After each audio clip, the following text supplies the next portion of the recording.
बघा विद्यार्थी मित्र, प्रश्न काय म्हणतात बघा हा वाला. निलेशने 1500 रुपयाची खरेदी केली. नितीनने निलेशपेक्षा 700 रुपयाची जास्त खरेदी केली. तर दोघांनी मिळून किती रुपयाची खरेदी केली? इथे एक शब्द महत्त्वाचा आहे की निलेशपेक्षा. कुठला शब्द महत्त्वाचा आहे? निलेशपेक्षा. याचा अर्थ काय बघा, सुरुवातीला निलेशने, हा जो निलेश आहे, या निलेशने 1500 रुपयाची खरेदी केली. बघा किती रुपयाची खरेदी केली? 1500 रुपयाची खरेदी केली आहे. त्यानंतर नितीनने निलेशपेक्षा, कोणी? नितीनने.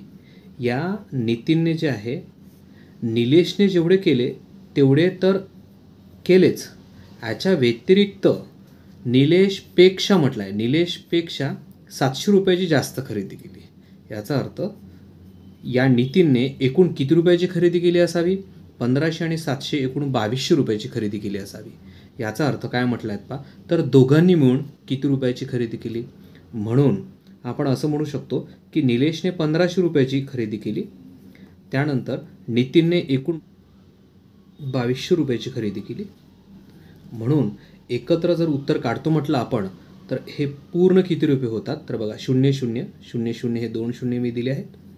त्यानंतर हे 2 आणि 5 7 आहे, आणि हे 2 आणि 1 3 आहे. याचा अर्थ या प्रश्नाचं जे उत्तर आहे ते आहे 3700.